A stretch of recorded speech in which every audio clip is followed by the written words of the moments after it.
All right, so it says we're streaming live. Hello, everyone. Welcome to episode 7. Let's get the gallery view here so you can see both Maggie and I.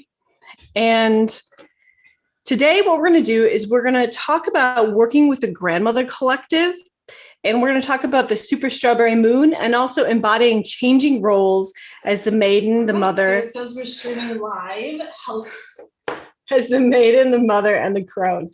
I am going to get this. It's going to happen one day. We're not going to have that happen. All right. So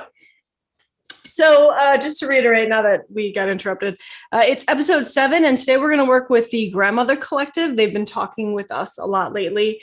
The Super Strawberry Moon we're going to touch on, and then also this kind of rolls into embodying the changing roles as the Maiden, Mother, and the Crone. So welcome, everybody. Welcome, Maggie. Hello. All right. So now that we are up and rolling, we are good to go. So where do you want to start, Maggie? I think that we should probably start with what's going on with this full moon coming up, because I know I say this every week, the astrology is really affecting everyone and everyone is going through a lot. But I think as we've been saying that every week, it's been really coming to a crux, coming to a culmination. And I think at this time, it's kind of the universe is putting us at this sort of do or die moment. And I don't mean that to sound dramatic, but I think a lot of us are being faced with struggles or old patterns that have been difficult for us. And at least for me, I've been kind of bombarded day after day after day with different scenarios that represent parts of my energy that are hard for me to deal with, or situations that I struggle with, so that I can learn how to face those things and finally release them. I think that this moon is going to be a moon of great releasing. I know it's traditionally a harvest moon, so that goes along with that theme. But I think that if you can stay in the flow of what you're going through and just hold it and own it and be there with it and allow it to go, I think that things are really going to ease up a lot for people after this full moon is over. And also Mercury has just come out of retrograde, and I know that has been exacerbating things. The astrology has been really trying lately, and I think a lot of those waves are settling down right now, if we can just get through this next couple of days. We can just get through it, right? Exactly. I'm so glad Mercury is now direct, because knock on wood, every time there's a Mercury retrograde, shipping seems to be extended. So anytime with the Mercury retrograde, you ship overseas or you ship to the other side of the country or a different country, it's going to take a long time to get there. And that's something I don't look forward to every time Mercury retrograde happens. But I just wanted to touch on a few things that Maggie said.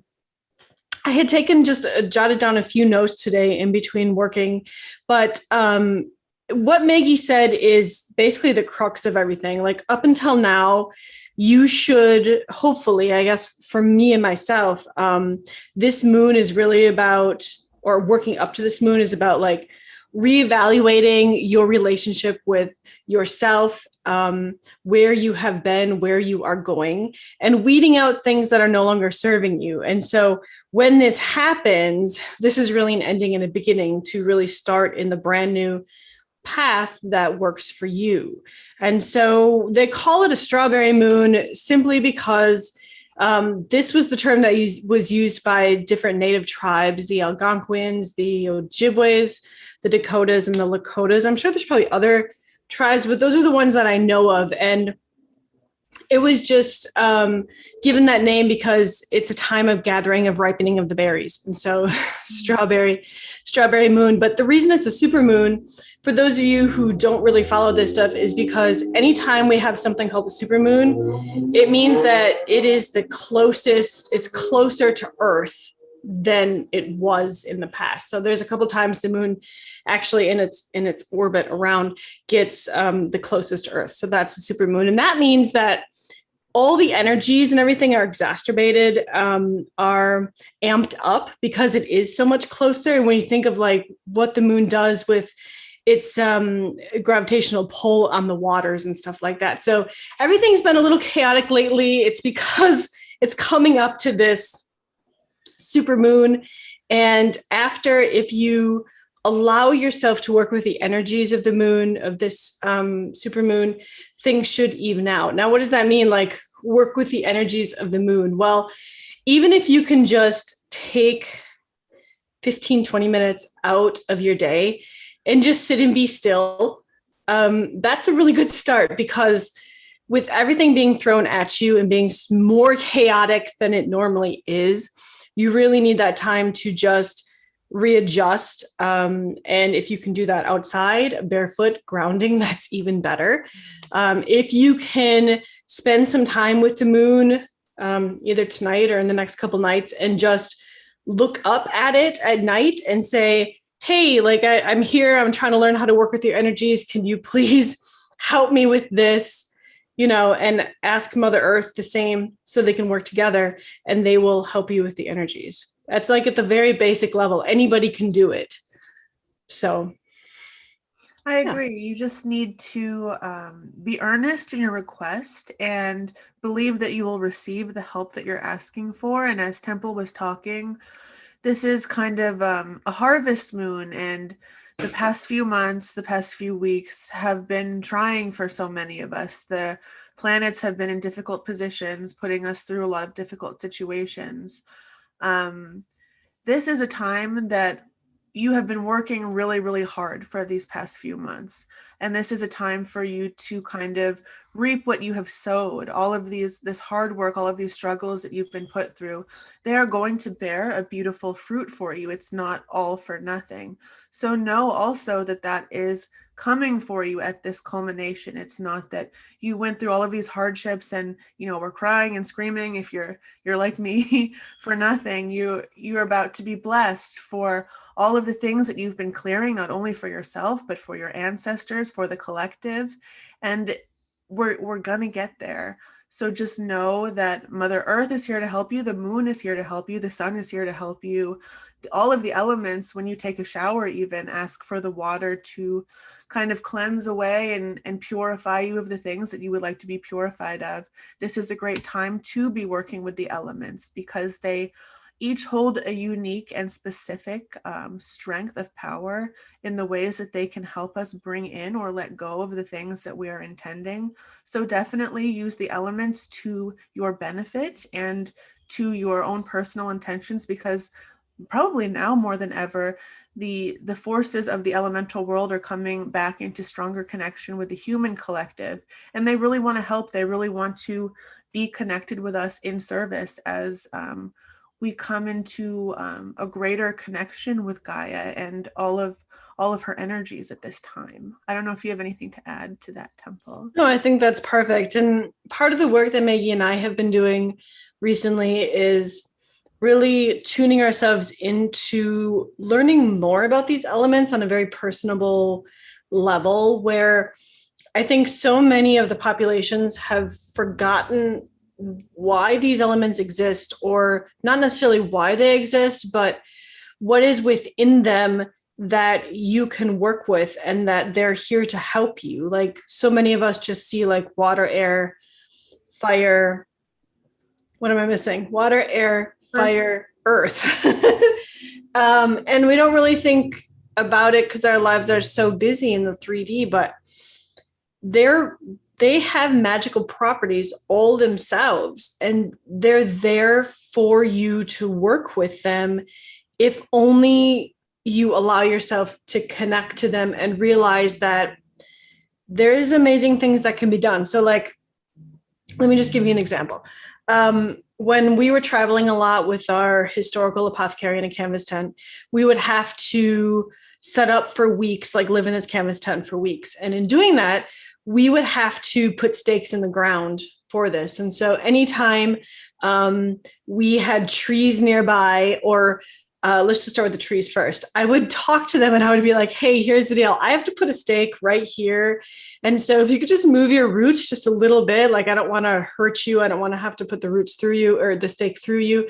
And I've always had really good luck with that. And then I think because my personal element is air, I've always had amazing luck with, like, let's say while we're trying to put the tent up, it's a ginormous tent, like it's as big as a house. So for two people to put it up, like you have to have somewhat calm weather, otherwise the wind kind of creates havoc. But whenever we've had really windy days, I've always like talked to the wind, and this seems like crazy person stuff, but I did. And I would say, hey, listen, like, I appreciate you, but I have to get this tent up. Can you just calm down for like, 15 minutes while we do this? And 9 times out of 10, whether it was good luck or whether it just was happenstance, either way, it always worked. And the wind would always calm down. And then as soon as we would get the tent up, it would just start back up again. So these are just small things that I've learned to work with throughout my life. And it's all there for you guys as well when you become more attuned with the planet and nature and everything that's outside. This is the stuff that our ancestors going further back knew and used every day. And this is stuff that we've forgotten. And so Maggie and I have been really working with these and in a special way, combining it with divine feminine work that we've been doing. And then this week we have had we call them the Grandmother Collective, but they're okay being called the Crone Collective. It's not a big deal, but we've been calling them the Grandmother Collective. And they've been really coming through to talk to us a bit about all of this stuff and how they have sort of been forgotten in a lot of ways. A lot of people think of the maiden and the mother, but they kind of forget about how important the crone is, or the grandmother in all of this. So I don't know if that was a good enough segue if you want to start talking about the grandmother stuff, or if we had more to talk about on the moon at all. I don't know. I don't have any more information about the moon stuff, and I'm wondering if it might be best to let the grandmothers come through and speak for themselves, because I don't know if I can do them justice. I would like to do them justice, and maybe the best way to do that is to give them the stage.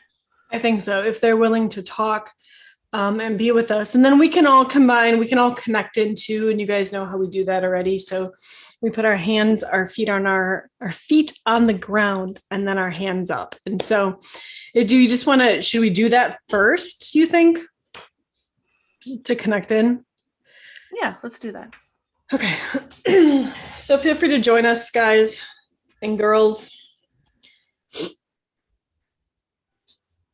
Nos kuto potokola kiki shikata kuku kukiata skatiato kaliana skatiato kuto pishikata talia kupoto kanaskatiato lopoto kiki shikiku mamuya tapoyata li isho nunia skatatia lata kanashakatatia poto kushikutuniata kakabutoto kaskatalia mondo gashkatia kunaniata. Namaste. Shaisha tatu shumulea la khato no melekite seta pusheta lahata. Mulushiti kine ele huta pasha nuluya la khala.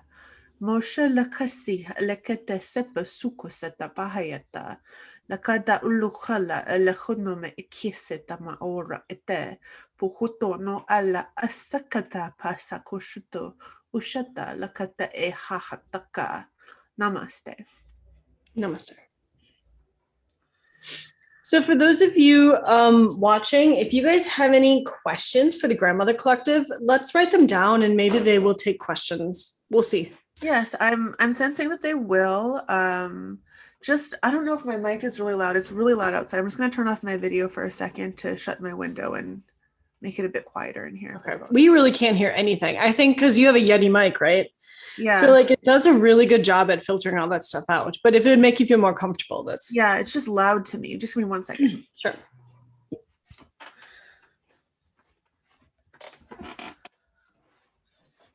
All right, so let's see. So if you have questions for the grandmother, please write them in the chat.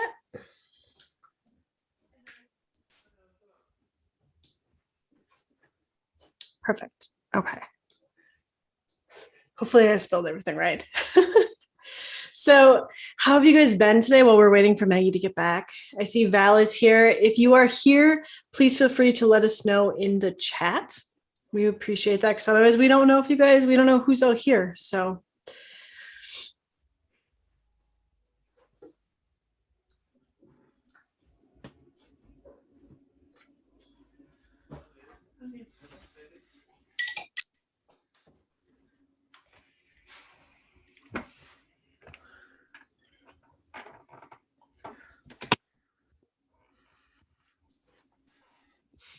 Sorry, it's a fussy window. all right. All right. So, hopefully, there will be some questions. Yes, and just to preface, we channeled with the Grandmother Collective the other day, and they kind of explained to us about their energy, and I'm sure they will explain to you about their energy. They are kind of here as a collective. The exalted grandmother energy is here to help to ease the struggles, the trials of her children and her grandchildren. She is very much, she described herself to us as a lap to lay your head in when you are weary. So if you have any questions in that line, or you are looking for any kind of advice in that sort of grandmotherly way where you just want to let go and receive some grandmotherly wisdom, they are really, really good for that. They helped us a lot the other day, in fact.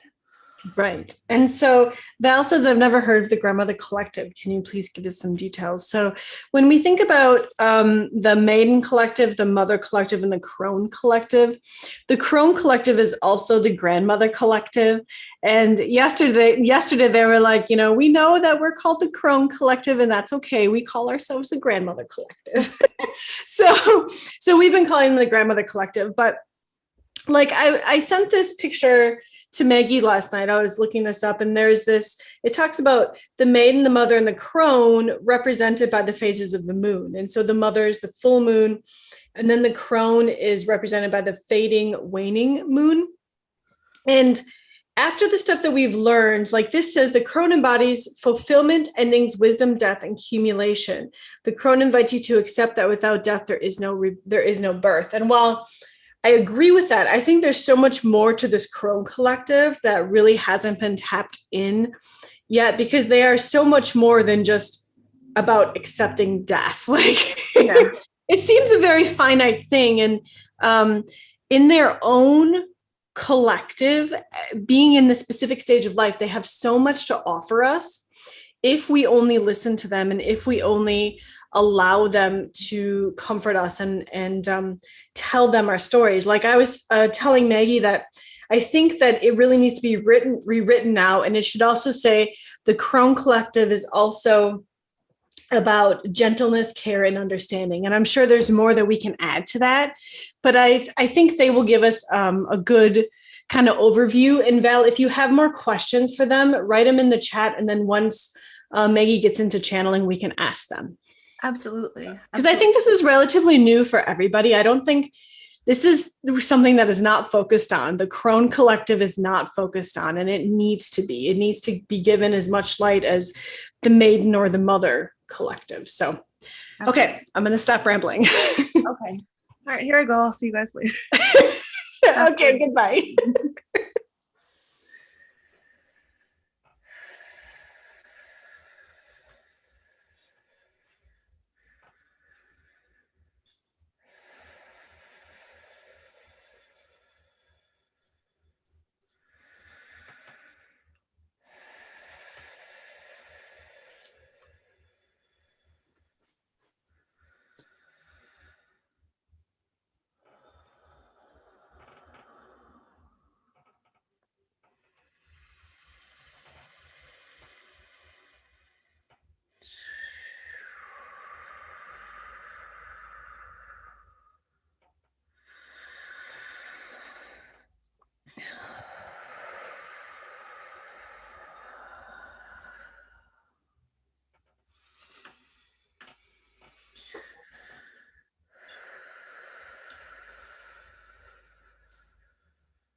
Greetings, beautiful children. We are the collective of the grandmothers of Gaia.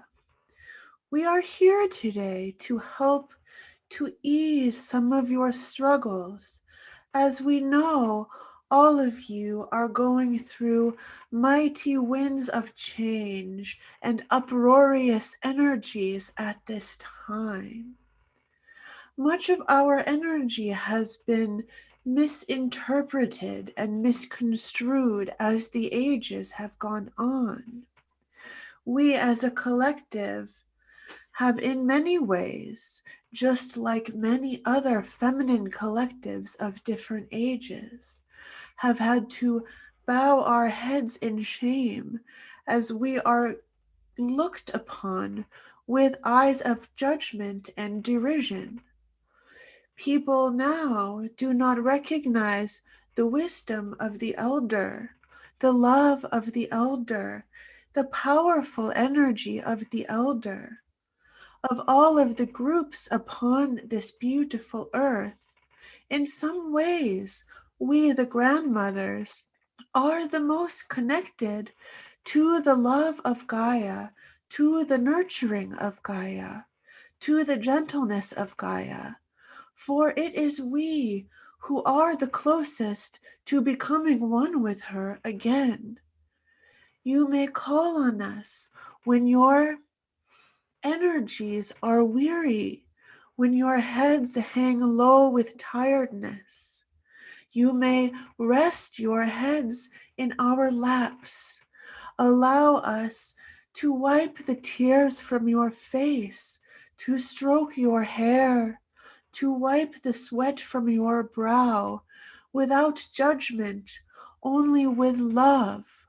We are a collective of gentleness, but gentleness does not mean weakness, as it has come to mean in these times. The gentleness of the elderly is a powerful love. Wisdom at this age is quiet, for wisdom at this age knows that grand shows of energy, big shows of sadness, big shows of anger are taxing. And sometimes it is better simply to rest and observe. We are with you to help you to rest, to help you to observe. As these waves of change wash over you, it is our message to tell you, our dear children, that it is all right to rest. You are doing most well enough. So many of you carry the weight of such burden on your backs. You carry the world on your backs. And my children, you do not have to. Put your heavy baggage down by our hearth and rest for a while. This is why we are here, to help unburden you.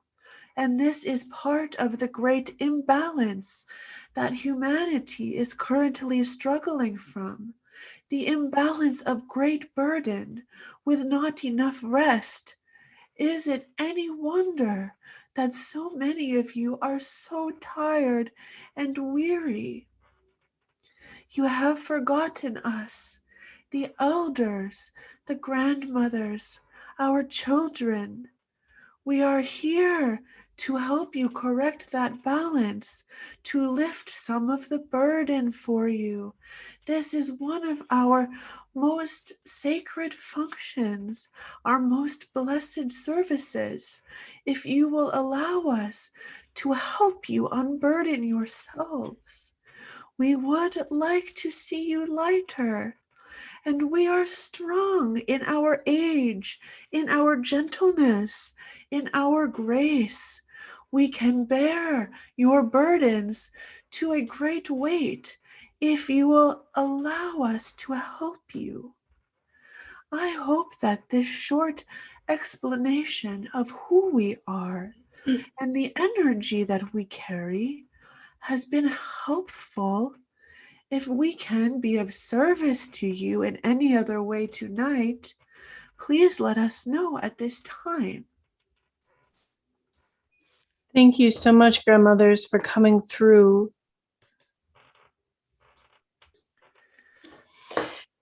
I'm just double checking the chat here to see if there are any questions. I think the one question was already answered about some of your details about your collective, unless there was anything you would like to add to that. Otherwise, I think it was well said. We would like to add a couple of things. We would like to add that we love you. We love you all, our children, so, so, so much. So many of you do not allow yourselves to be loved. You think that you are unworthy.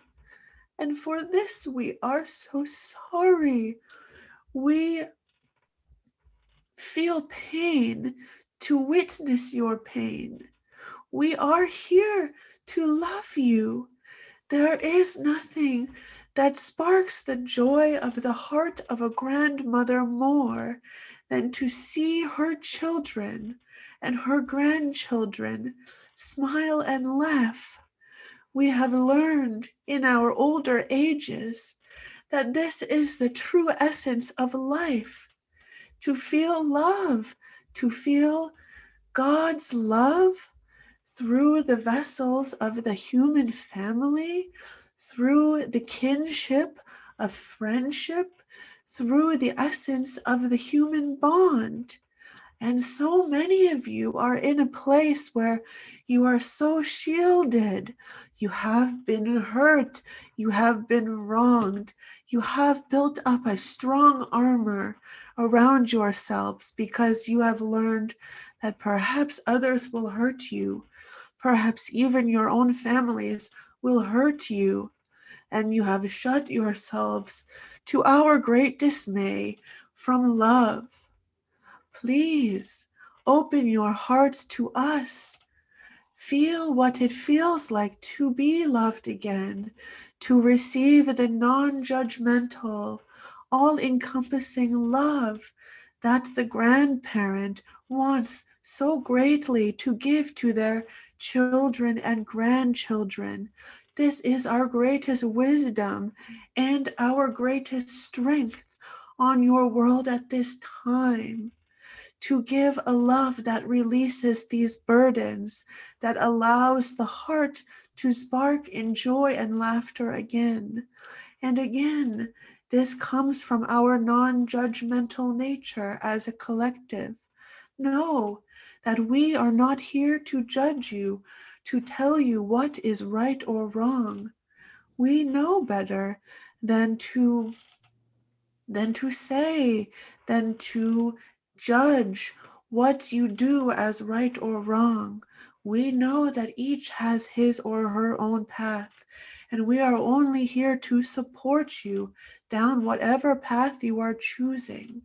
We do not wish to enforce our opinions upon you, only our love enlightening. That was beautiful. We don't have any questions at the moment. I do want to just add that I don't think it is a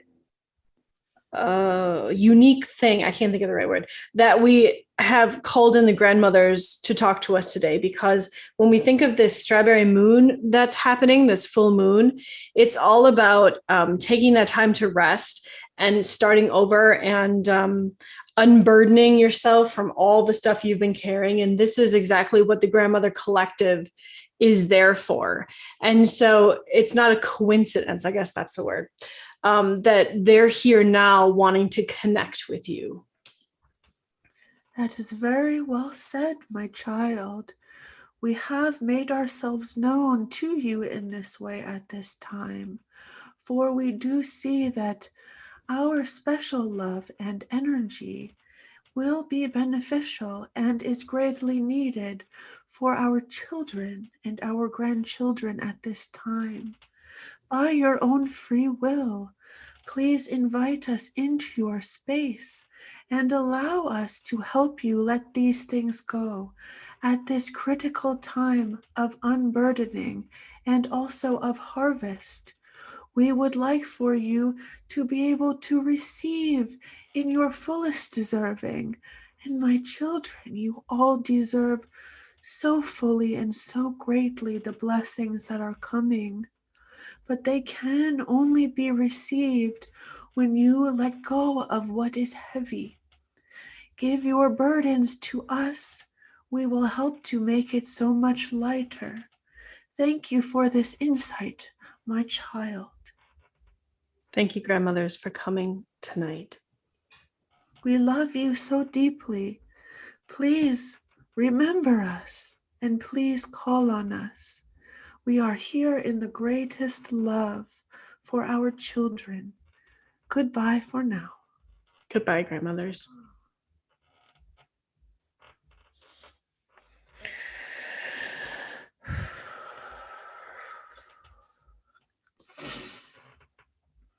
I just love that they come through. I know we've only talked to them a couple times, but it's such, the energy is such a warm, comfy, like take your worries away type energy. And it's such a nice energy to be in. I think a lot of us, when we're younger, we have our grandparents and they always do fun things with us and stuff like that. But as we grow older, we kind of forget about the whole purpose of the grandparents or how they can help us in a greater way now that we're not children, now that we're grown up. And yet we still are, some of us are still very blessed to have grandparents. I know, actually, speaking of the grandparents, my grandpa's 95th birthday is on Sunday. So we're going to be traveling for his birthday. And when I think of the grandparents collective, or, like I gave you guys the story of my grandma and how close we were.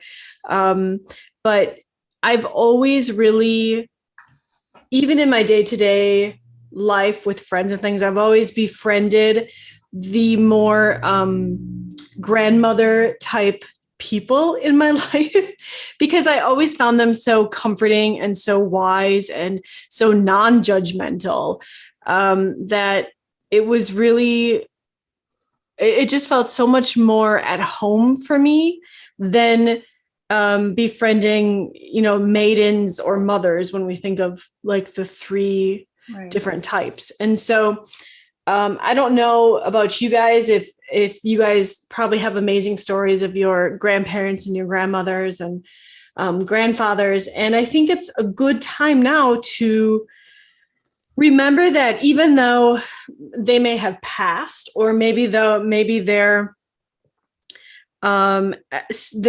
be so elderly at this point for some of us that they really aren't able to fully be themselves because of age, that there is still a lot of comfort that we can take just from sitting with them and telling them our stories and knowing that they're not going to judge us.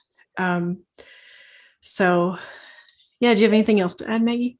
Yeah, I just wanted to say, ever since we started talking to them yesterday or a couple of days ago, and ever since they've been hanging around both me and Temple, and we channeled them first yesterday, and Temple and I just immediately started crying the second that they started speaking, because I think that this sort of grandmotherly love where you can feel like a little kid again and just feel safe in like the hug of your grandmother and feel like, I think many of us have this experience of feeling like, your parents are hard on you, but grandma is always just, giving you hugs and wiping your tears and giving you sweets and snacks and making you feel like everything's going to be okay. I think neither me or Temple realized fully how much we missed that energy in our life. I haven't had my grandmother with me for a long time. So to feel this energy again was just, it felt like such a relief that I just started bawling because it's true what they say. We are carrying all this heaviness around, and they do want to help us release it, and being able to just kind of sink into their energy and release it, knowing that we were safe there.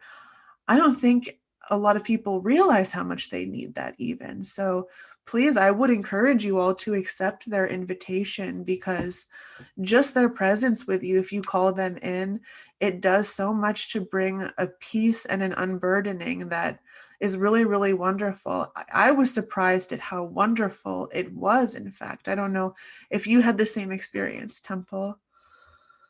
Yeah, I did. I think, like, especially with my grandma and being as close as we were, it was nice when she wasn't in her life review, because then she could still be around. And so it kind of helped me process things, I think, probably in a quicker way. I mean, it seems kind of odd to say that, but then after she went into her life review and she got so busy with other things, she hasn't really been around too much. But also, I haven't called her in because I didn't want to like overstep my boundaries with her if she had so many other things going, because I figured if she wanted to check in, she would check in. But also, I realize now it goes both ways, because since checking in with them the last couple days, I have felt her around now, just like I did before she went into her review, and not even telepathically talking with her, or not even like 3D talking with her, just feeling her allowed me to release.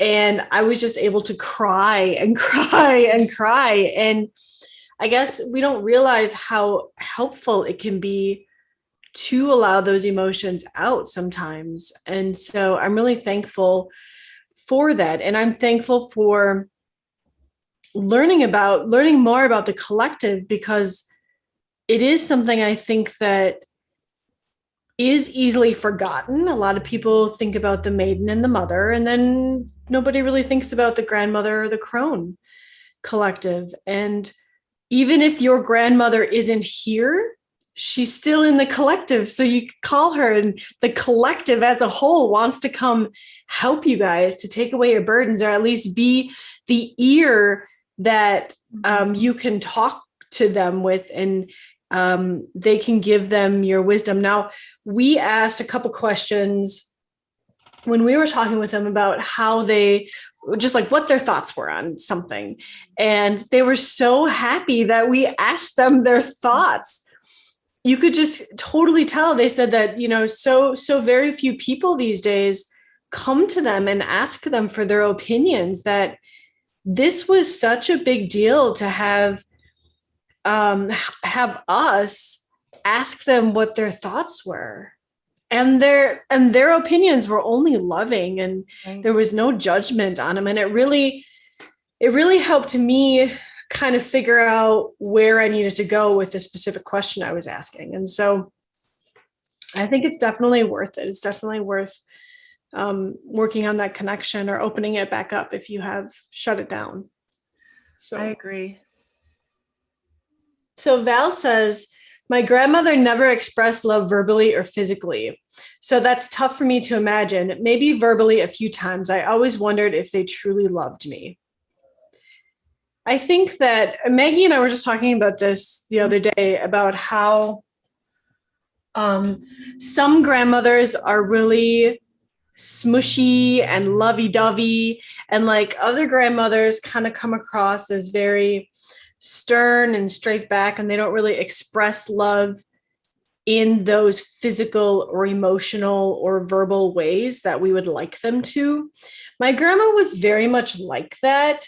However, I could see it in her eyes. So she might not tell me she loved me all the time, but I could see it, or like just in the way she would speak to me. So I don't know. I don't know if that is, I guess that's my personal opinion, but it also has to do a lot with like the grandmother collective as a soul versus the grandmother here on earth. Like if this grandmother had a lot of life experiences that they had to go through that maybe hardened them a little bit. It's a little different now that they're back on the other side and in the collective. And a lot of our grandmothers and grandfathers went through quite a few wars. I mean, World War I, World War II, the Vietnam War. Like, there are so many things happening even within like the last 100 years that no matter where the grandparents are located on the planet, there was a lot of struggle. And so I can definitely see where their experiences on this planet could have kind of shaped them in a way, but don't necessarily think that just because that's the way she was there, that's the way she is over here. Because even all her burdens were lifted once she left, and maybe she didn't have the person that she needed to help lift her burdens for her that made her like that. So I agree. And I've had a lot of issues within my own family too, as far as it comes to, the feminine figures in my life who I would really have loved more affection from that I didn't receive. It was very difficult for me. But also what I've come to understand is, women at every age, young women, mother-aged women, older women, we all have all of this programming on us from when you're a little girl to when you're an old woman. Life is difficult as a woman, and you are judged harshly and shamed for everything. So many, many human women, when they get to the age of the crone or the grandmother, they're tired of life. They've been hardened by life. If they grew up in a world that was more ascended than ours and everything wasn't so dense and people weren't so unkind, I'm sure that the love of our grandmothers could have shined as brightly as it does on the other side. But it's really hard for everyone, especially for aging women in this world. And it's not a surprise to me that a lot of grandmothers end up hardened, because women get it all the way through from birth to death. And by the time you're that age, you're probably very, very tired. Mm-hmm. This reminds me, Maggie, of what they were talking about the light crone and the false crone. Mm-hmm. And so it makes sense to me. I don't know if I can express it properly yet. What Val is saying, and then Jody is saying, I had one grandma like that, and the other one was sweet. My mom was also standoffish. I've always made sure to tell them that I love them. And I think that's really important, to always tell them that you love them, regardless of how you're being treated or they're I do that with my mom too, Jody. She never used to say that she loved me, and I just started saying it out of stubbornness, and now she'll say it back to me. So I changed a little something. Sorry, Temple, I didn't mean to interrupt you. No, that's fine. And so we haven't really discussed with them 100% yet what a false crone is. We do know that they were talking about invisible manipulations on some of these collectives. And this is part of the false crone, where the true crone is all about giving and listening. And what I had a list here, and let's see, gentleness and care and understanding and wisdom, where the false crone, from what we understand, is all about wanting to flip those over. And wasn't it, let me just think quick so I get this right. It was about how, like, the light crone collective is to stand tall and proud, so they can look their generations in the eyes and help them and stand by themselves. They don't need to rely on others to care for them or to build them up, because they're already at this status of being the crone and they know who they are. So the false crone, from my understanding, is when the women reach the crone stage and they haven't quite been able to possess the lighter portions of the crone. So they are still in this like narcissistic energy, where they will flip things over and like manipulate the person because they don't have the love and they don't have the proper energy to be where they need to be in this true crone light. And so this is part of also healing. You know, Maggie and I have been working with healing the different portions of the goddesses, the maiden, the mother, and now we're working with the crone. And it's so interesting to hear them speak because they were talking about how this energy that was put on them almost makes them kind of like hunched over in a way where it forces them to look at the ground. So they can't look to be proud of everything they've done in their life. They can't look at their daughters, at their grandchildren without being in great pain or, you know, so it's been very interesting just talking with them about this because they were it was very fascinating to me how they were telling us about things that maybe the maiden and the mother can't quite always see, but the crones sit and they watch and they listen. And so they know they can pick up things that almost seem invisible and they know exactly what's happening. All you have to do is ask them for their story. But she was talking about these invisible manipulations that the collective has noticed. And I just thought that was so fascinating because it's something that, even though in the specific thing, the specific subject Maggie and I were talking about, we noticed something was off, but we didn't have that wisdom to know what it was. And had it not been for the grandmother collective to be like, oh, you missed this piece of it, dears, like, you know, hopefully this all makes sense now. And if not, we can give you our opinion. And so I just found it all very fascinating. Is there anything else you wanted to? No, you covered it really, really well. Yeah, they're so wise and they're really sharp. You know, we have this notion of old people, you know, having lost their sharpness and they don't really understand things. And probably for as harsh it is in the world, that is true for many elders, unfortunately, and very sadly. But these collectives, as they once were, I guess, before things got the way they are now, and as they would be in their highest state, like, they're sharper than all of the rest of us. They see the details better than all of the rest of us do. They have the widest perspective because they have the greatest life experience, and they can pick things apart and see the way things work in a way that we who have less experience cannot see yet. So their wisdom is invaluable, especially this issue that Temple and I were talking about. We couldn't figure it out for months and we were puzzling over it and complaining about it. And we're like, what is going on here? And then we asked the grandmothers and in 5 seconds, they told us what was going on because they could see it from their wisdom, their perspective of wisdom.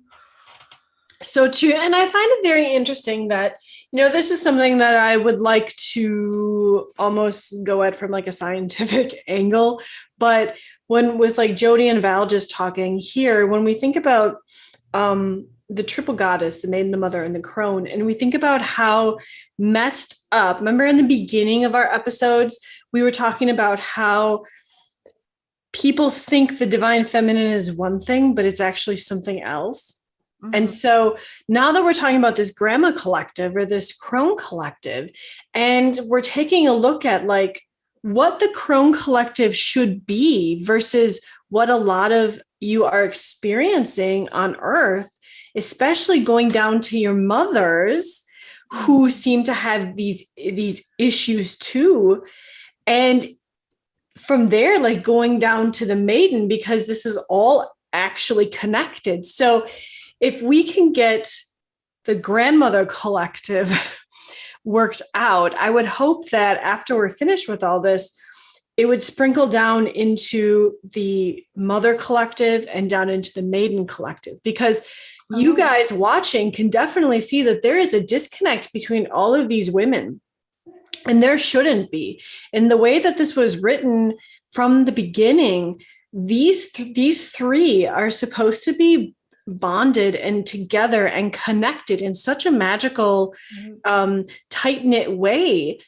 But our current society has hijacked that in so many ways. And just with what you guys are writing, I can completely see that, you know, we're supposed to have the ideal, which is what Maggie and I are talking about, which is what we're getting from this grandmother collective. But so many of you guys are experiencing the opposite of the light. You're kind of experiencing the false crone collective. And that is an energy that has been, most likely an energy that has been with them as they've grown up, from this maiden to this mother to this crone. And by the time they get crone, they're so exhausted that it's very hard for many of them to be this light and to be the gentle and caring and understanding, because they're so exhausted from life.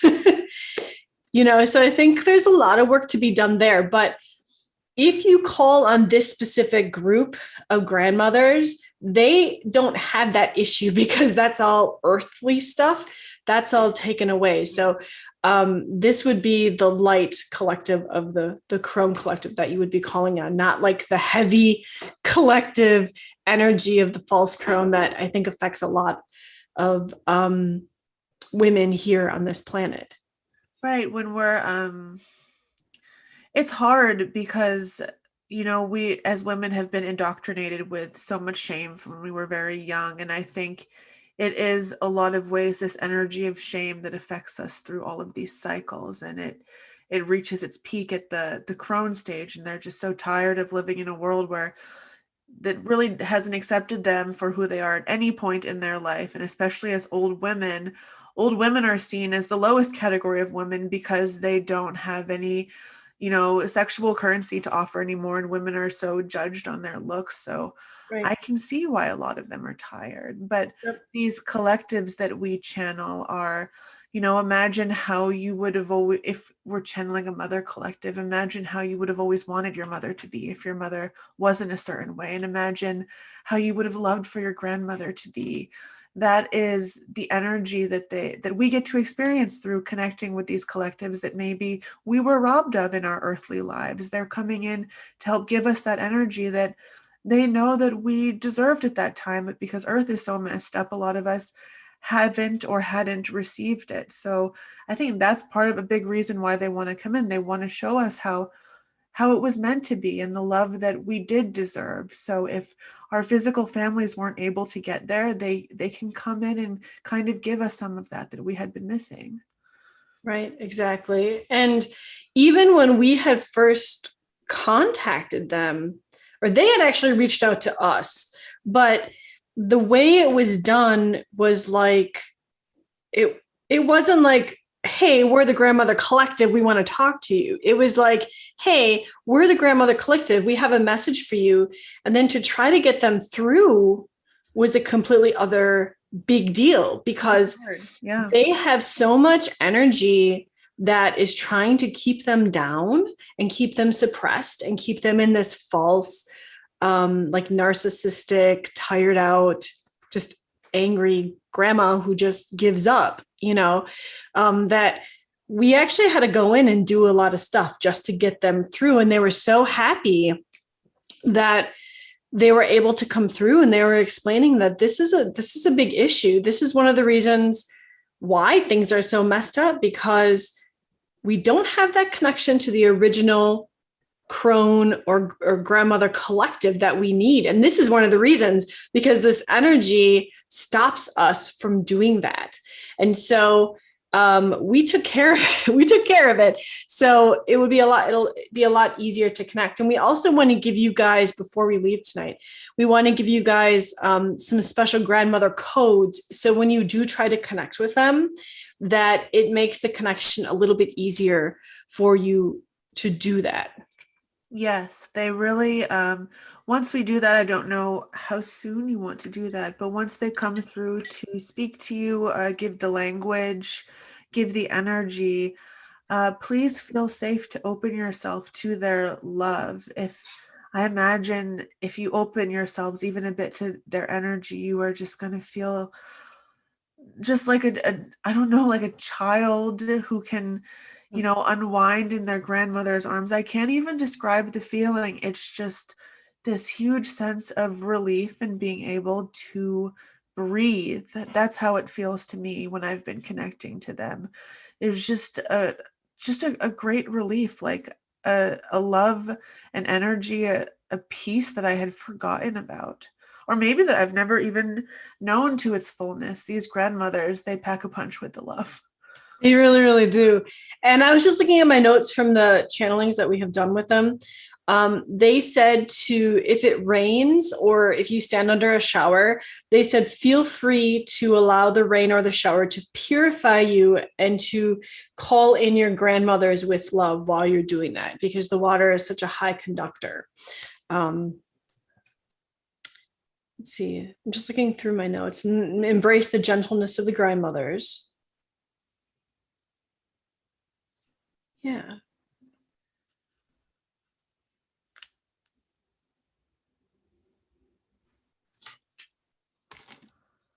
So I hope that this was maybe something that you guys, I think for most everybody, was something that wasn't even really thought about or not even quite understood.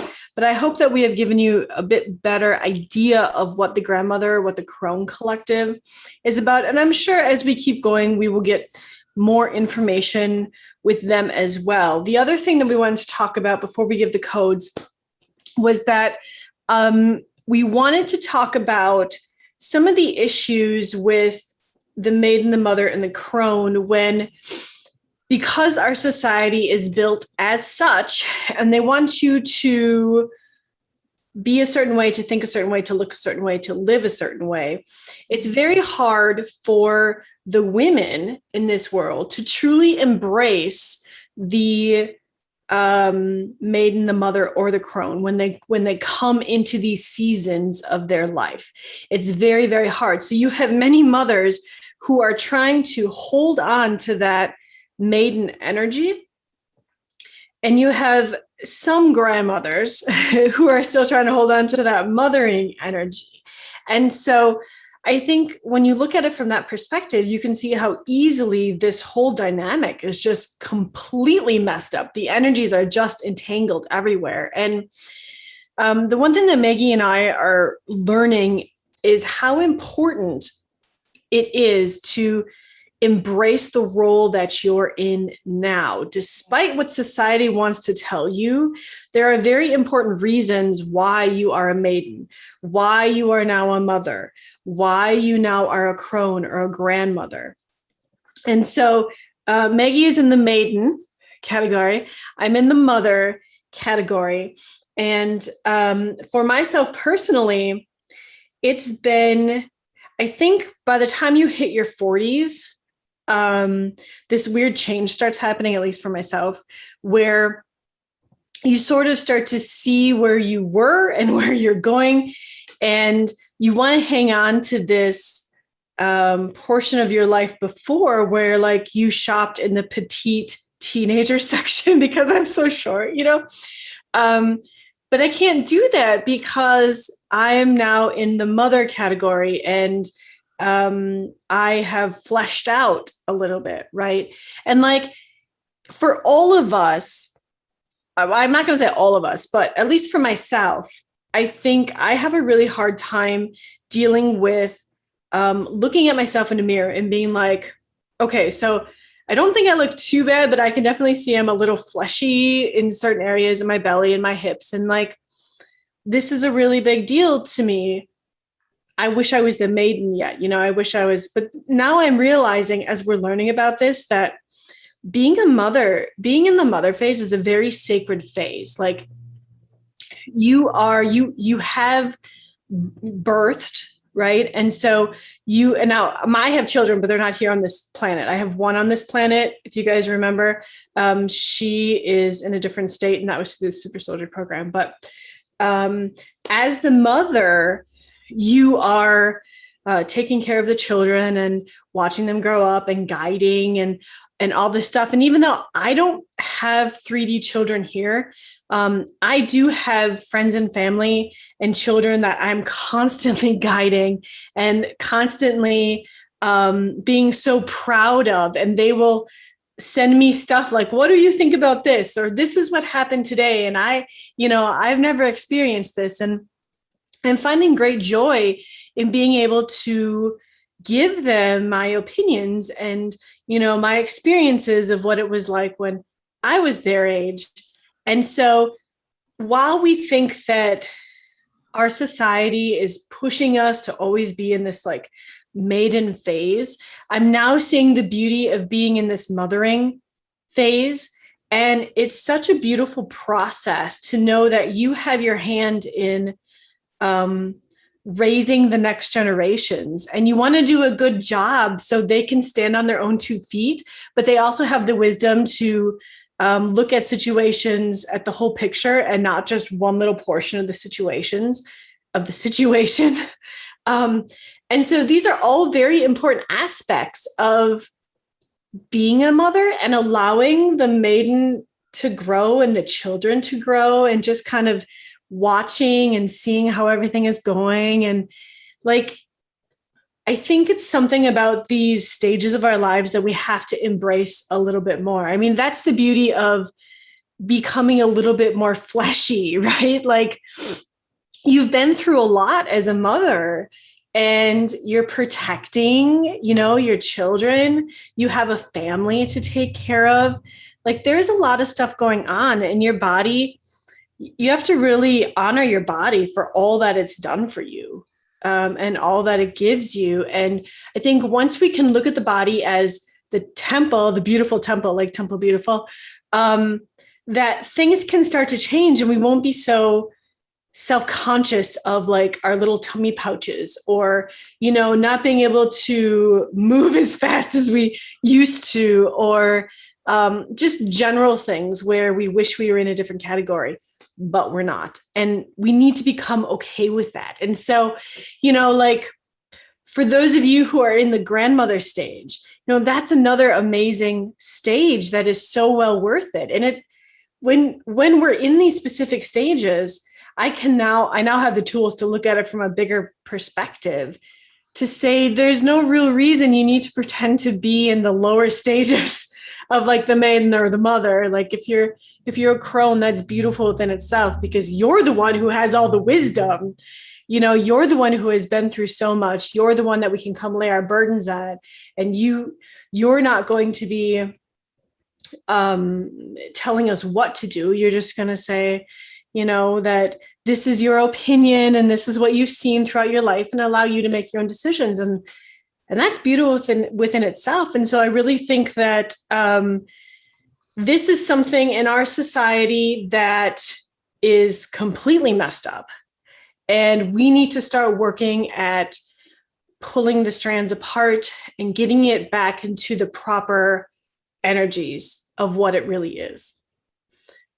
Val said, as Ra said, embrace the belly. That is so true. Again, I see Ra, he's got his arms crossed and he's got that look at his face. That's right. I did say that. That's a Ra quote. Good job, Val. That's so great. Was there anything you wanted to add to that, Maggie? It's so funny that you brought that up about Ra, Val. I totally forgot that he had said that, but that is so well put right now, because Temple and I have been doing a lot of work with the divine feminine and kind of some of these manipulations that are on us as the feminine collective. And so much of it has to do with the weaponization of the female form. Yep. The body is our temple, and for all the light that's within us, if we don't like our form, or we're judging our form, then that light is not going to be able to be expressed and be sent out in its fullest way if we have weaponized our bodies against us and we do not accept them. The light is within, but the body is the house and the tool for the light that is within. And we have done a lot of work and, you know, gone into a lot of places in the astral and seen how women's bodies have in a way been spelled. And when we look into the mirror, so many of us don't like what we see. Even the most beautiful woman in the world can look in the mirror and find something that she doesn't like about ourselves. Why does it have to be this way? Why do we as women have to always find something to criticize about our bodies? It's because our light, which shines so brightly within us, they want us to have this messed up relationship with the vessel so that we are at war with ourselves constantly, and our energy is not balanced. We're not projecting it out in the world in the proper way. So there's so much to do with the body and how the body has been misconstrued, and the body has been put through this crazy maze of funhouse mirrors in how we see ourselves. And I think when the grandmothers are coming through in a bit, they are going to give you some energy and give you some codes to, you know, sort of release that manipulation from your own physical bodies. If you do, like me, I can't speak for Temple, it sometimes seems that no matter how much work you do in trying to accept and love yourself, for as women, it's like you can get to a certain point, but then, you know, it always tends to sneak back in there. As spiritual people, we're always working on things, and a lot of things I've worked on, I can check it off and say, I worked on that, I got it. But this body issue, it sometimes seems like it's a mountain that I will never get to the top of. And it's because this energy around the body has been manipulated so greatly and so densely that it's like a spell at this point, and a spell that needs to be broken. And I think the grandmothers would like to come through and help us to break that spell even further. I know that you probably have thoughts about that because we did that work together. We did. And I was just thinking about the mirrors as well. This isn't just like a spell on the body, on the female body. This goes into anything that acts as a mirror. So water acts as a mirror, glass acts as a mirror, anything that acts as a mirror. And so I think it would be very beneficial for you to stand in front of a mirror or go to a lake where you can see your reflection and assert your divine right and assert your divine authority and say, I dispel this mirror of the divine feminine, of the false divine feminine. And I want to see my true self. I want to see the true divine feminine within me. And I think, I should say, I know, because we've done it. I know that if you guys do that and take charge of the mirrors, there's a reason that like in spell work and magical work, mirrors are a thing. There's a reason for that. And so take authority and say to the mirrors and to your reflection in the water that you call upon your divine authority and divine will, and you command that any of this spelling fall off and you see your true divine feminine self. And it's important. It's very, very important. Jody said, let's go back here. So it's so true. Very better. Okay. It does always sneak back in. So Jody says, I just had an idea to do conscious clearing on all women's body issues. Perfect. Amazing. Perfect. Because the interesting thing about these women issues and the body issues and all of this superficial stuff that we see and we incorporate into ourselves as actual problems, it's not us. It's the energy that's put out there for us to view ourselves as, for us to embody, because they know that most of us don't know how to work with energy, how to command our divine right here on this planet, how to command our free will. And so it's very easy to put all of these we're calling them spells just to make it simple, but to put all of this false energy, this false lower vibrational energy onto the female body and into the female thought process to make it something it's not. And when that's reiterated with commercials and TV and beauty products and stuff being thrown at you all the time, it just cements it as real. And it's not real. And this whole time, we've been finding it very interesting that, like my job is beauty products, which you may think this is like a complete opposite, but it's not. And this is why. So we've been talking about this a lot. Like I remember crying to Michael one day where I was like, there's so much crap going on in the world. And here I am like making makeup. Like I should be doing so much more. And he's calling me down and he's like, there's a reason you're doing this. It's not what you think it is. And after understanding this now, I get it. I get that even though we're more than a makeup company, but more than makeup, but with all of our products, makeup included, we are, first of all, using everything that's all natural. Second of all, we're pulling from the historical record. So we're allowing you guys to go back into the record and use these products. And then third of all, they're being my own magic, my own essence is put in there to help you guys clear things this is like the new beauty where you have like the old 3D earth beauty. This is like the new, what do we call it? The raw approved beauty. Yeah. So yeah, it's very interesting. And like a lot of beauty products, a lot of beauty companies are constantly throwing crap at you all the time. Even on Instagram and stuff, there's all these commercials. We never do that.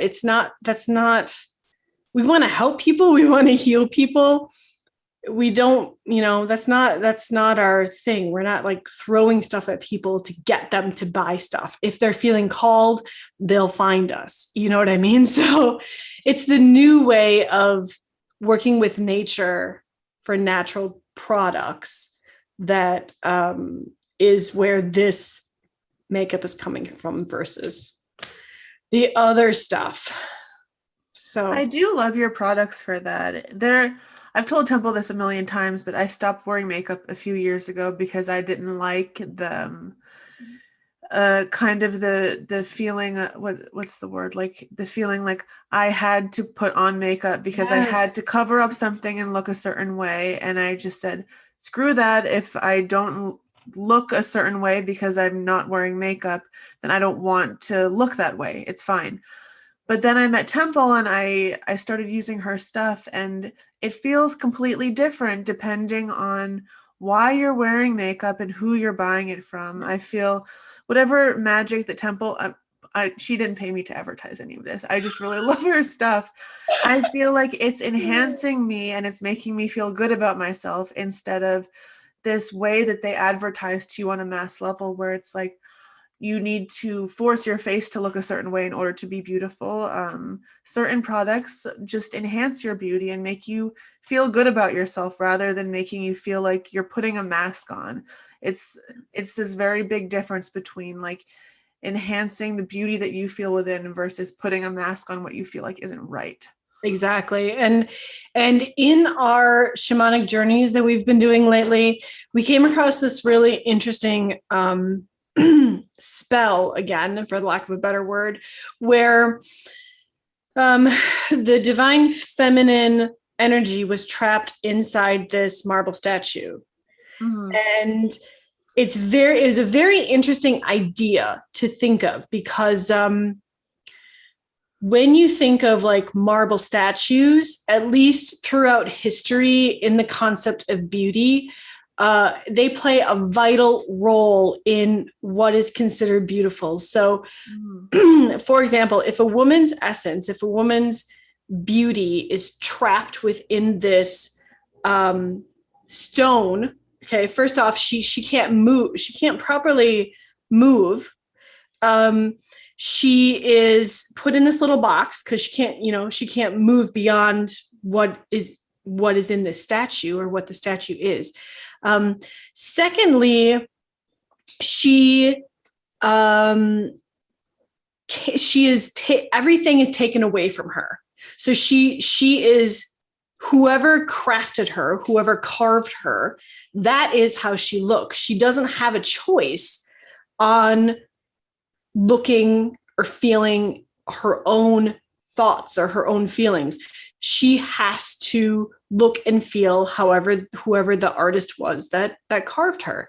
And I was explaining to Maggie that I find this very interesting because throughout history, beauty standards for women have always been compared to that of statues. So of women in statues. So for example, let's just take, I'm not going to give you a huge history lesson because I don't want to make it boring, but I find this super fascinating. So for example, let's just take Napoleon. Okay. So like in the 1800s, when Napoleon was doing his stuff in like Egypt and in the Middle East area, they were uncovering all of these statues and these busts. And so it was like this big deal when they were being shipped back to museums. And this guy, a German guy, came up with the idea of this Greek statue that they found. I can't remember whose face it was. But that the beauty of a woman is now going to be predisposed to the measurements of this specific statue. And he was so adamant on it that he wrote magazine articles and books. And he even made a device that it looks like claws, but it measured this statue's face and all the different unique measurements. And this is what the women of that time were supposed to strive towards. And he could put this device on your face and say, oh, sorry, like you lack like 2 inches in your cheek area, here, use this fleshy cream so you can, gain some more flesh in that area. So you can be the most beautiful woman based on these marble statues. And this isn't just one period throughout history. This is like almost entire history long. So it's very interesting that on our journey, we found that the essence of the divine feminine was like trapped in this marble statue. Now, the other thing that they told us about this marble statue was that we needed to, now that we freed it, but maybe you can help me with this, Maggie. Now that we freed it, we need to not cast it aside as something ugly and something that we don't want to recognize anymore. We have to understand that all the women who have come before us, who've had to work within that box of being in that statue, have actually made leaps and bounds. And when Maggie was talking about this, because I think you were the one who was channeling it, I was telling you that it reminds me again of the women's liberation movement, and how like the women are always put into a box, right?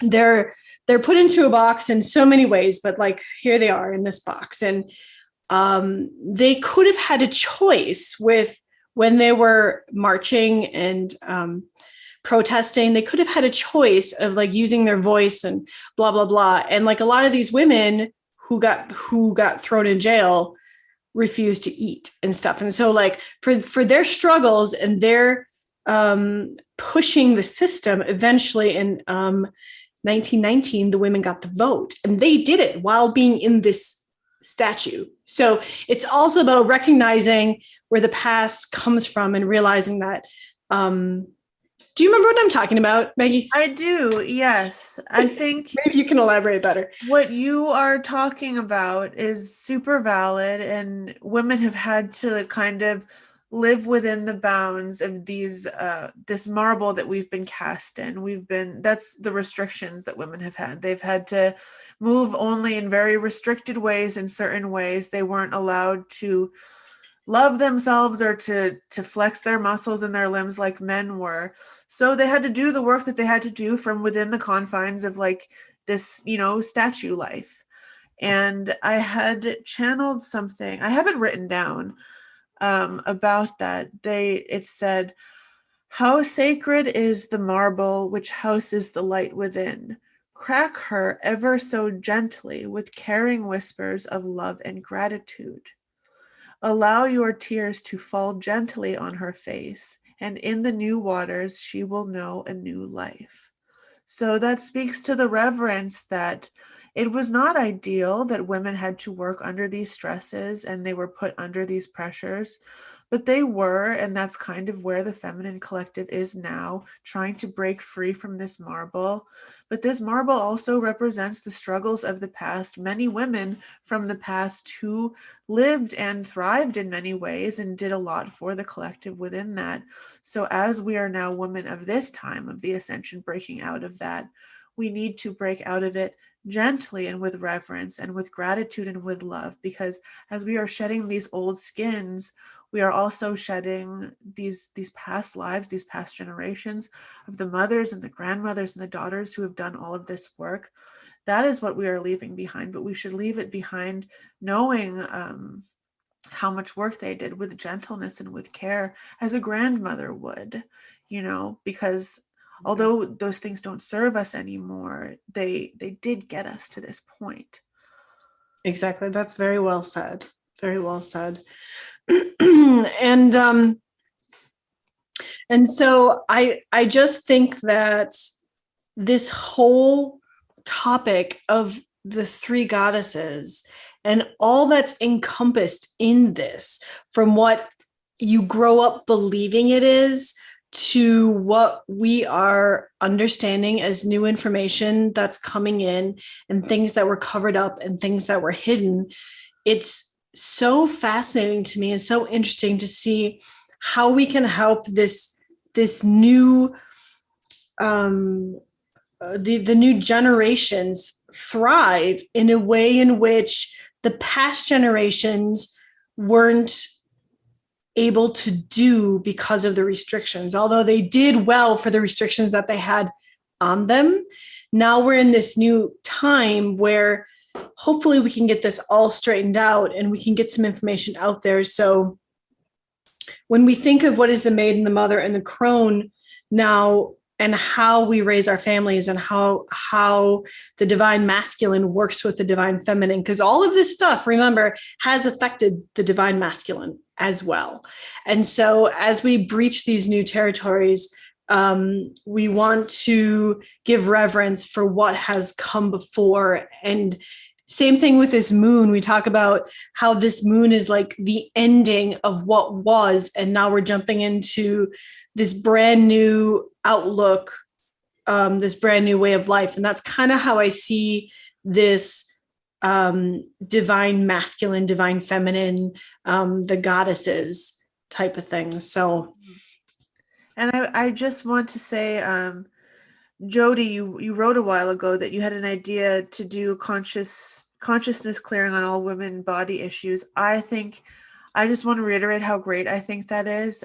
Temple and I were doing work together, individual work on that. And I think the more women doing that now, the more women we have trying to clear these things at once, it's going to ripple out in an even greater way. And as we put that energy out there to clear things for other people, they're going to feel the loads on themselves lightening the more that we come together as a collective and decide that we don't want this anymore. We don't want these issues anymore. We want to love ourselves. We want to love our bodies. We don't want this shame anymore. Let's all come together and decide we're all going to clear it, and it's not going to be here anymore, because then all the better for the women who are around with us and the women who come after us, that they won't have to live with this heaviness and these burdens anymore. This is so important right now. And I think that's just beautiful if you're moved to do that. And I think it'll be really, really powerful. I think so too, because we have to remember it's not just one person or a small group that is working towards the betterment of the people and this planet. Like we all have to do it together.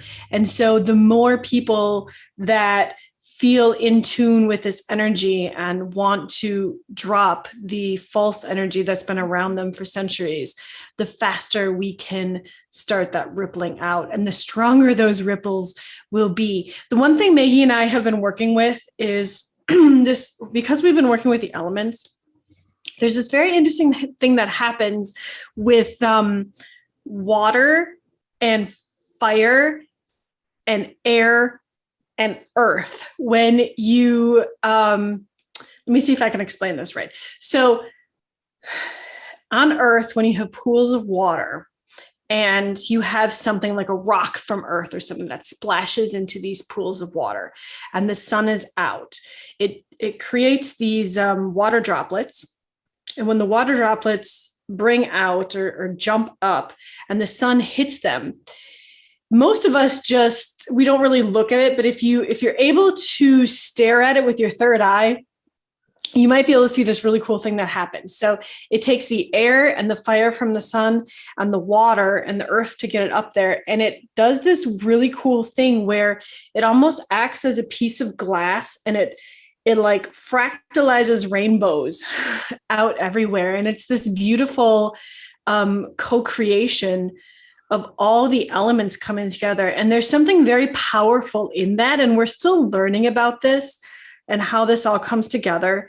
But there is something really, really powerful about that connection where those water droplets come up, and it's almost like a piece of glass that reflects and refracts this rainbow out into the world. And so we will keep you abreast as new things come with this information, but see if you guys can see that if you're out and you're able to tap in your third eye and see how that looks once it hits the sun and the water and the air.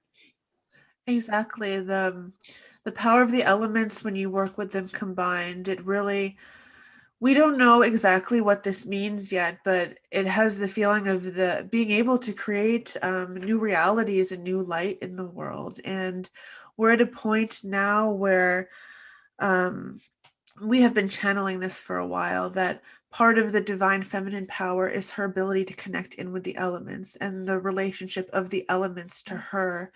It's very much like a fish in water type of thing. The divine feminine is inherently connected to the power of the elements. So women, especially when you are doing your work and making your intentions and doing whatever it is that you do or that you love to do or that you want to do, invite the elements in, draw them in, use them for your lives, for your betterment. They want to come in and work with you. And at this time, more than before, much more than before, they are connecting back with us. So please, they're saying to me, please use them to your own power, because they will help you so much right now.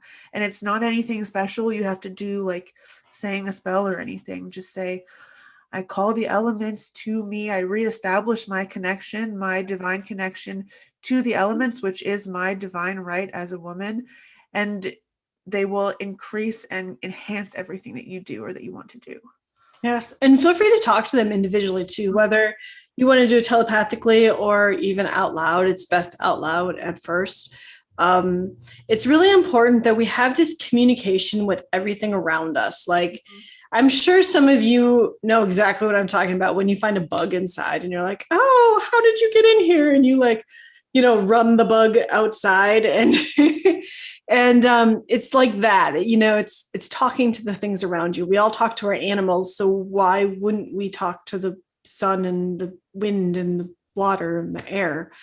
It's just a natural thing, I think, that has been kind of purposely blinded on us. And it's something that we have to remove the blinders for, because there is a lot of power in that for you to experience when you reconnect with them. And they're very much, we're not taught this. Most people aren't taught this. How your animal is sentient and loves you, and you have a relationship with it where you understand your animal and your animal understands you. The elements, the water, the air, the sun, the earth, are all very much sentient and alive in the same way you would picture a dog or a cat. and they have an affection for you if you have an affection for them.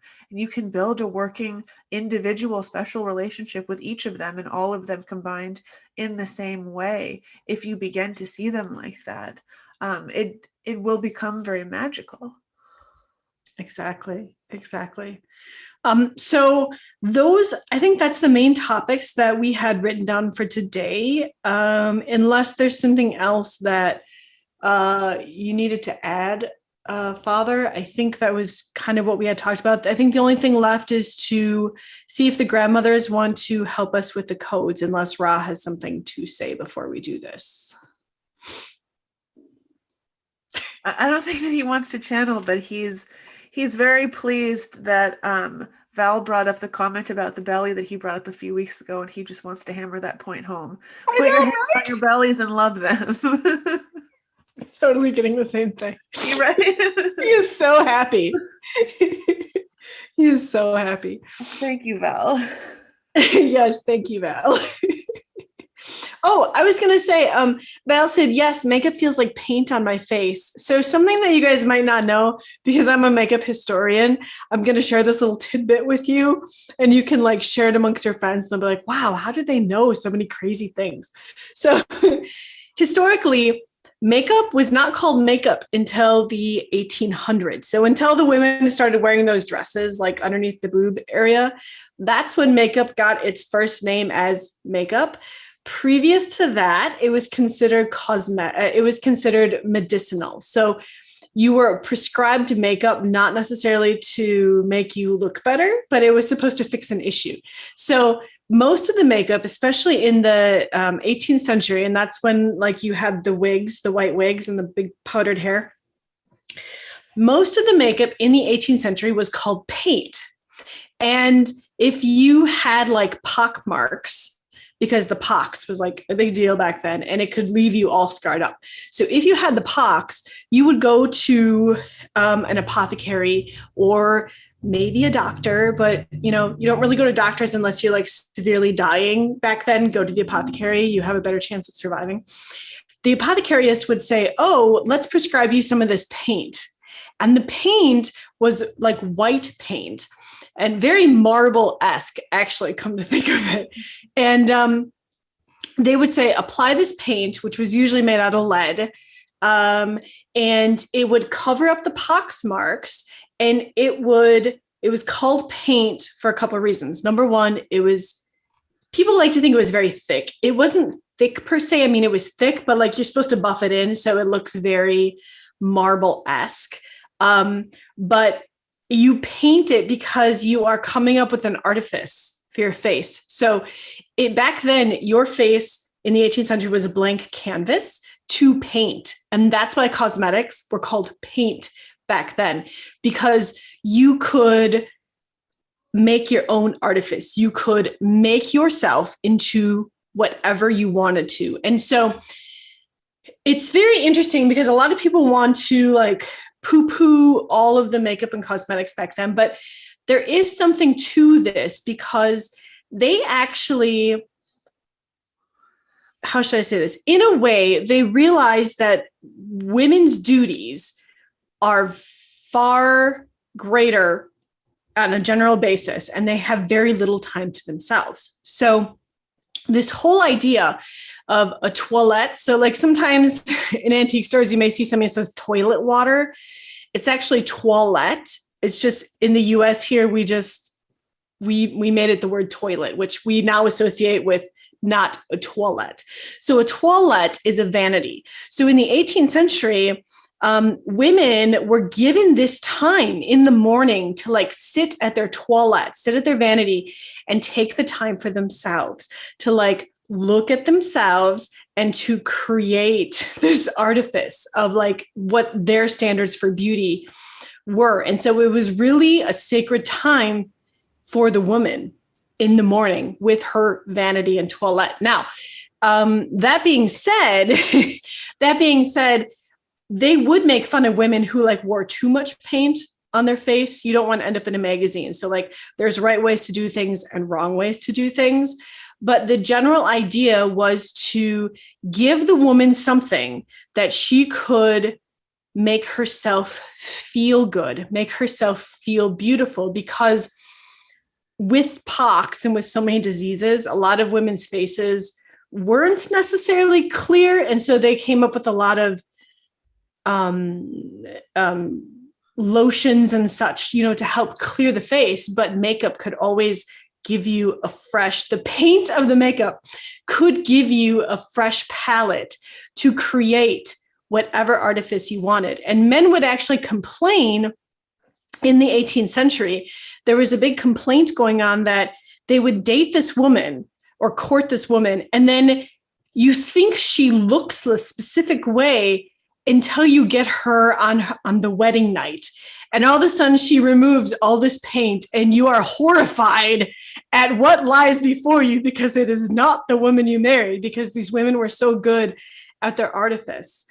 And so it's very, very interesting. They tried to get a law passed about like women not being able to wear makeup, but it didn't pass, even though the internet likes to say it did. It actually didn't pass. Makeup was very important, and makeup could also be worn by men historically. So it's interesting that you mentioned paint, because that is what cosmetics were historically. They were paint for the face. Actually, in our apothecary, we actually have like a white face paint it's an all natural face paint, but it is called paint for the face. Jody says she just watched Queen Elizabeth last night and how she died from the poison of makeup. So it's another sign of being in sync. Totally. Yes. And it's very interesting you say that, because there's so much here with like women and being the statue and the makeup. And so there were reasons that they would choose. So like Queen Elizabeth is before the wig period with the powder. But when they made that white face paint, when Queen Elizabeth came up with like this idea of being a virgin and made that white face paint, the reason they used lead is because lead makes the face paint whiter than what some of the other, they would use paint colorants back then, what it would do. So lead would actually make it whiter, and lead also was said to like cure the skin of things. And so you think, oh, back then they had this problem with like white lead, and people would like die because of this white lead makeup. But what you guys don't realize is that I'm going to show you something really crazy. See, this is part of my job that I absolutely love. I love digging into the history of these cosmetics, because so much is kept undercover for women that they're pushed all of these things to make them the ideal beauty, but they don't realize how they're poisoning themselves, not even like just energetically poisoning themselves. They don't realize what is on the skin or like what is in these products, because it's what they need, and nobody wants to educate them as to like the actual ingredients. So, okay, Elizabethan time, right? So we're going to go 300 years, 400 years.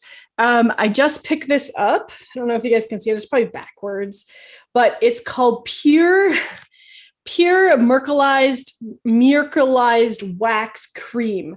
And I've been looking for this for a long time. So this product actually comes from 1935. And I was lucky enough to find, so this is what the jar looks like, these beautiful jars. I was lucky enough to find it with product still in it. So this is a face cream in the 1930s that had mercury in it. And so like the thing with these companies is that they would advertise that their creams are harmless. But then when testing started happening, this had like 10%, was it up to 10% of mercury, or up to whatever the percentage, it might have been 0.10. It was very, very large for these little jars. And so I often wonder, the woman, like there was still some marks in here. I don't know if you can see them, but this is not a full jar used. So I often wonder if this woman became wise and like read something, because it's not like this information hasn't been around for centuries. Even when they were using like wigs, they would tell people not to put like lead and mercury in their cosmetics. So like, but in the 30s, it was still happening. And I wonder what happened to that woman if like she just got sick of it and didn't want to use it, or like if she had a bad reaction to it. So anyway, that is the music. That is the makeup history lesson for today, everybody. Thank you. So I don't know, I just find that very fascinating. Things people like to think, the general populations like to think we are so far advanced from our ancestors of like Elizabethan times. But yet in the 1930s, they were still allowing women to use mercury on their faces. So it's so fascinating. I love that you know so much about this stuff. And it's so fascinating that how many of these products have actual poison in them. Like the energy is poison enough of forcing us into these structures and into these ways of beauty. But to think that the products that they had women putting on their faces added a physical level to that toxicity is not something I've ever thought about before. So that gave me a lot to ponder right now. It's very interesting when you think of like keeping the energies away, keeping what is rightfully the divine feminine energies, keeping them as far away from the divine feminine as you can. So there's no way she can even remember or think about accessing all of what is innately hers. And I feel like this is another way to do it. Even though like I'm in the cosmetic business too, it's different. But in historically speaking, and even just, 50, 60, 70 years ago, and even today, don't you guys think for one moment, the more red you have in your lipstick, there's still lead, particles of lead in your lipstick. So it is what it is. Like it's a matter of learning to be conscientious of understanding the products or understanding how you make a product, so you know that you can pick what is right for you without having stuff being shoved under the rug. So yes, fascinating. So it's the thing is, I enjoy talking about that so much. I could just keep going on and on and on, but that this is not the channel. We have another channel, my LBCC historical channel, if you guys are interested in that stuff. But this channel here tonight, we're talking about grandmothers. So I don't know if they are still there. They are. I think they want to say something as we go into these codes and into, I have the feeling that this, as much as they are codes for strength and rejuvenation and being able to unburden, it is also a healing with water, and a healing of the water in the sense that the original mirror was probably somebody looking into a lake or a river, and that is originally how we saw ourselves. And this mirror energy in our lives, I feel like there is a great manipulation of the mirrors, which is connected back to the water. And I think they're bringing in this healing for us that will heal how we look at ourselves and be able to see ourselves how we truly are, instead of through this lens of how society wants us to see ourselves. So this is a very potent gift, in my opinion. We went through this a few nights ago, doing this kind of water magic to help to heal these things. And I think that they're bringing this forward for you on the level that we're doing it tonight. So please receive them if it resonates with you. It has done a lot for us already to have been working with this water energy and how it relates to the mirrors and how the woman views the self. It's pretty potent, in my opinion. At least when we experienced it, it was very potent. I would agree. Okay. And do you want to connect, or are they there? Do you just want to Let's How do you want to do it? I think they're going to bring in are you going to bring in a message? They want to bring in a short message and they're going to Okay. go directly into the language after that. And then I guess we'll connect the energies together as, they'll do the language and then you do the language and how it usually goes. Perfect. Okay.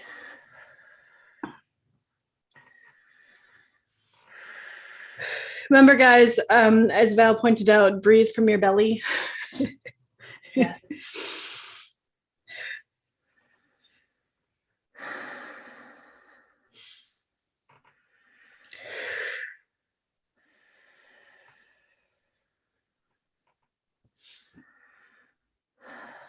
Dear children, we have returned, we are the grandmothers.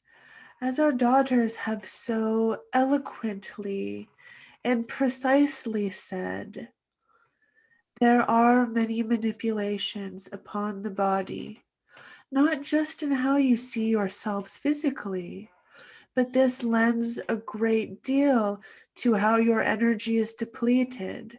You spend so much time worrying over your beautiful bodies, fearing that they are not beautiful enough, fearing that the shape does not match the shape which they should be. My dear ones, when you look in the mirror, we want you to see the bright, shining beings that you are. No matter what shape your body holds, it is beautiful, for it holds the story of your energy and the story of your life. It is so beautiful to us, each one of your bodies, and we are saddened to know that you have been taught to reject them so. We hope that you will, with our love, be able to embrace them.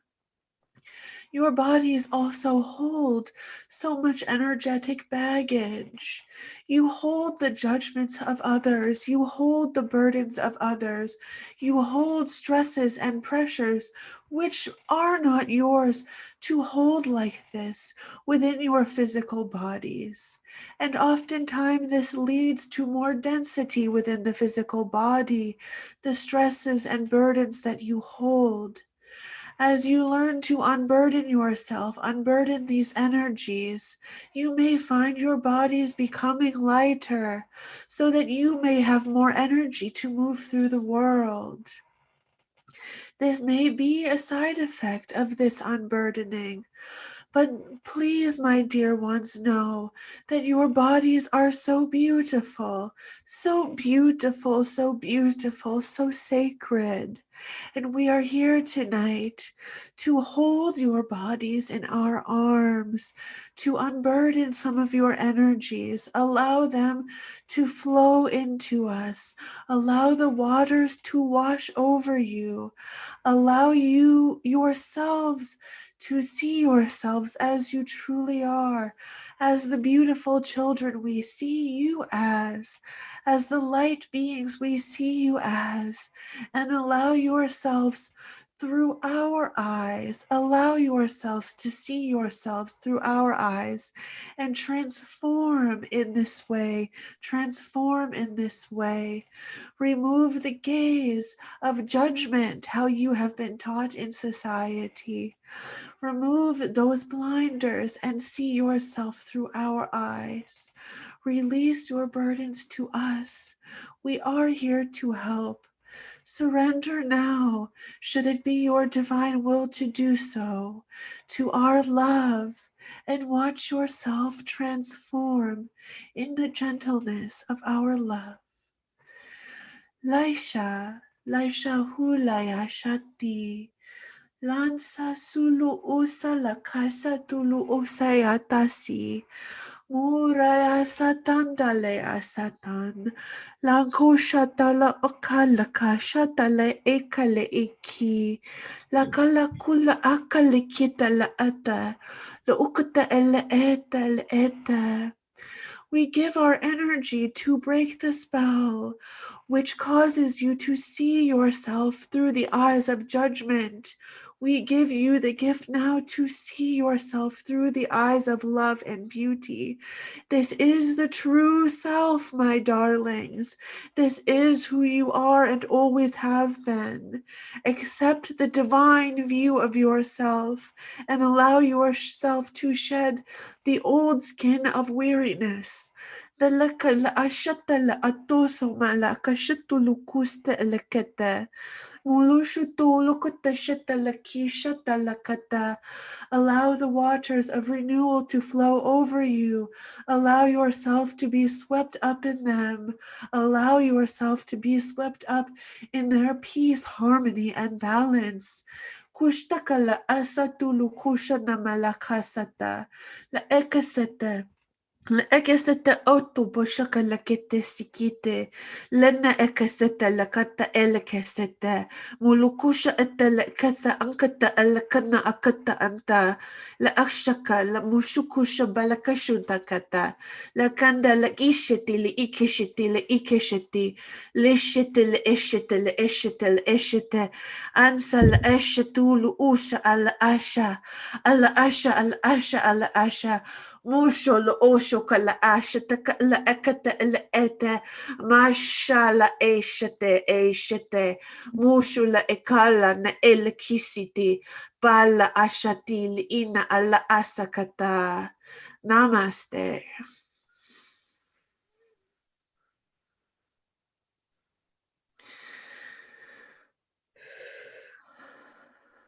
Utaka sata yahalak yahanak lahalak nakupo shukutoko no no niataka kiakalatas katupuko to ikikiatala anaskatiata koloto to shukatinia pukulopoto kiakaskanalia poto to kupoto naskala adia kupoto kupoto kana shukatea pukula anaskatuto titiata to kolopoto kikiata potolokoto titiata pukulokaniaskata patiata tiata toto tiata tata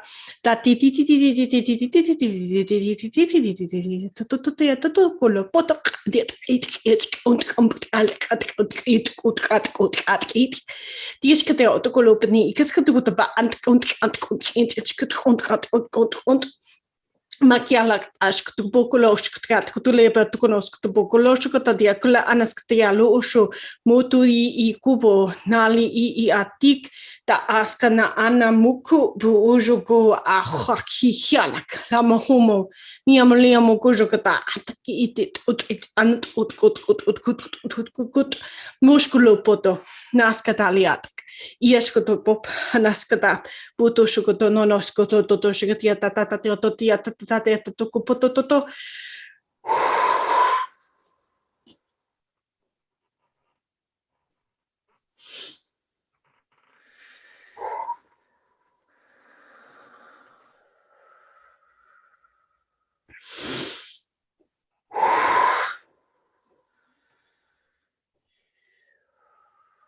Sahaliest nusumojukopi tihint nga yushkut dalea posukota shukonomaliata sanayatala bosata. Namaste.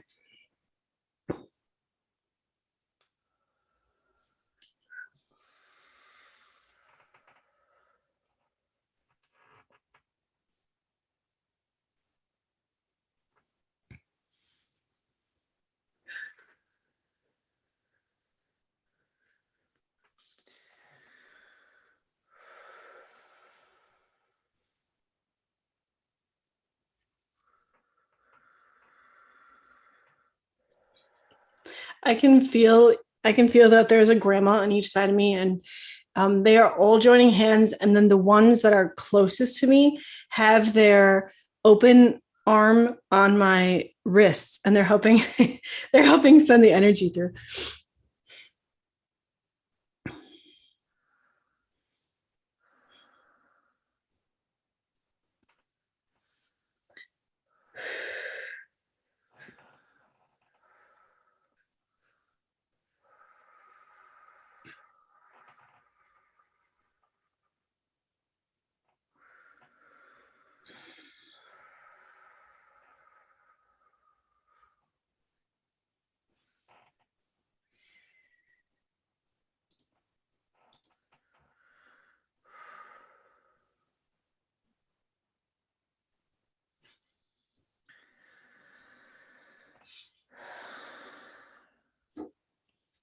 Oh, I can still feel it.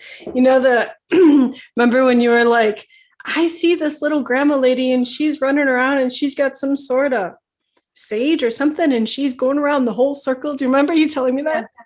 I saw that. I saw that tonight. It was and like she was really, really happy. Like she was like,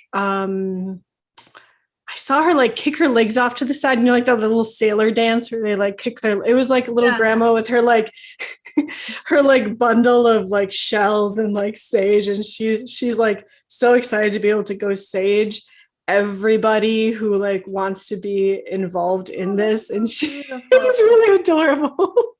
They're so happy to be working with us. I think a lot of people don't invite in the grandmother or allow them to work with them, not on purpose. I think people just have forgotten about them.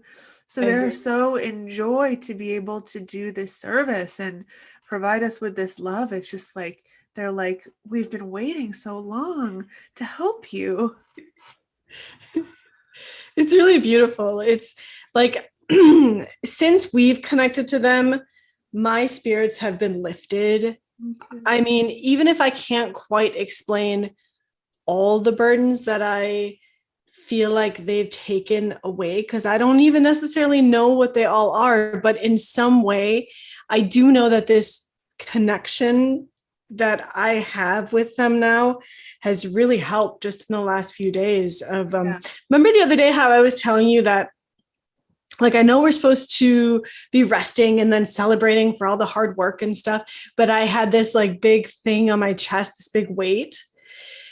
And today I didn't really feel it. And I feel like I just heard a grandmother say, well, we took it away from you, silly. So and it's just amazing when you, because I think a lot of times what happens with energy, because we haven't had the proper schools for people to learn about energy, they will feel in the beginning, they'll feel the bricks happening or they'll feel the weight of the energy, but it becomes so accustomed to it that they just forget it's there. It's kind of like when I was a kid and I was ill a lot, and I just assumed that everybody had like this irritable bowel thing, and like you would just walk around feeling terrible all the time. I didn't realize that like you're not supposed to feel that way. You know, you just get so used to it, you just live with it, and then you forget Right. what it feels like. And so, you know, now that I can say, now that I've worked through so many things and gotten my life straightened out and am walking the path that is my unique path to walk, I don't have that anymore. And it was nothing that like pills cured. It was just something that energy work and being aware of myself and what I was putting in my body and stuff like that. That's what cured it. Exactly. I totally resonate with that. Yeah.